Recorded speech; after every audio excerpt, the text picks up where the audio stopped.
Member of parliament म्हणून माझ्या क्षेत्राला रिप्रेझेंट करण्यासाठी मैदानामध्ये आहे आणि पहिले मी ज्या पक्षातून लढली ते रवीजींचा पक्ष आणि त्यांनी मला उमेदवारी दिली, पाठिंबा घेऊन आम्ही निवडणूकमध्ये लढलो आणि एक मोठी लाट चे अगेन्स्टमध्ये मला माझे अमरावतीकरांनी त्याच वेळी निवडून दिलं आणि आज मी कमल चिन्ह घेऊन माझे मैदानात आहे। तर मी एवढीच विनंती करू शकते आणि मी पहिले दिवशीपासून जेव्हापासून उमेदवारी घोषणा झाली आहे त्या दिवशीपासून मी सगळ्यांना हात जोडून एक लहान म्हणून की मी या मैदानात आहे आणि जे स्वप्न मोदीजींचं आहे आणि देशाचे लोकांचं आहे की अबकी बार 400 पार आणि या 400 मध्ये माझी अमरावती राहिली पाहिजे। त्याच्यासाठी मी सगळ्यांना आजही सुद्धा तुमच्या सगळ्यांसमोर हात जोडून सगळ्यांना विनंती करते, कारण माझ्यापेक्षा वयानी म्हणा अनुभवीनी म्हणा खूप मोठे आहे।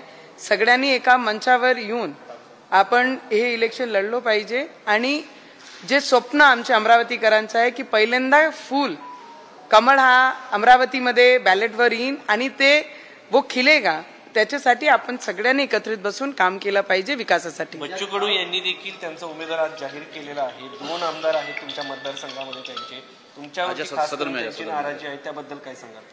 मी एवढंच सांगू शकते की आमचं काम आहे, कर्तव्य ज्या पक्षासोबत ज्या एनडीएचे घटक जे नेते आहे आता त्या लीडरांचंही कर्तव्य आहे की आपल्याला जर पुढे महाराष्ट्रामध्ये सगळ्यात जास्त सीटची आवश्यकता जर आहे तर या लोकांना सगळे लोकांनी मोठे लीडरांनी समजून घेतलं पाहिजे। मी तर खूप नवीन आहे, मी फक्त काम करू शकते जनताची सेवेसाठी 5 वर्ष नाही 12-13 वर्षापासून अमरावतीकरांच्या सेवेमध्ये आहे। तर आहे जास्त जेवढेही मोठे लीडर आहे त्यांना त्यांच्या पार्टीचे लीडरांनी समजून घेतलं पाहिजे। थोडीच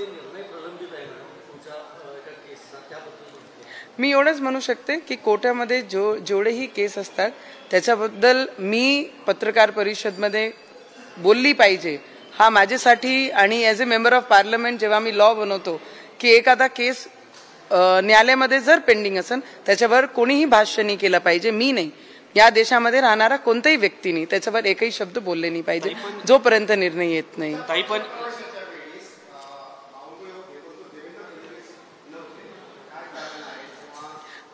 मला असं वाटते की जेवढेही प्रवेश आतापर्यंत झाले त्याच्यामध्ये पहिल्यांदा असं झालं आहे की पहिले नाव डिक्लेअर झालं आणि त्याच्यानंतर प्रवेश झालेला आहे। तर माझी नशीब घेऊनच म्हणा, कारण की प्रवेश झाल्यानंतरही लोकांना खूप मोठे रांगीत उभा राहावं लागते तिकीटसाठी आणि ते ना करताना पहिले नाव जाहीर झाल्यानंतर सगळ्यांच्या शुभेच्छा आशीर्वाद होते म्हणून माझं तिकीट घोषणा झाली आहे। तर त्याच्यामध्ये मला काही नाही वाटत की अडचणी आहे। काल मी देवेंद्रजींना आमचे नेते आहे त्यांना जाऊन भेटली आणि एक सामान्य कार्यकर्ता म्हणून भाजपची डेडिकेटेड कार्यकर्ता म्हणून येणाऱ्या भविष्यामध्ये सुद्धा माझी थोडीच निष्ठा माझ्या पक्षासोबत राहील।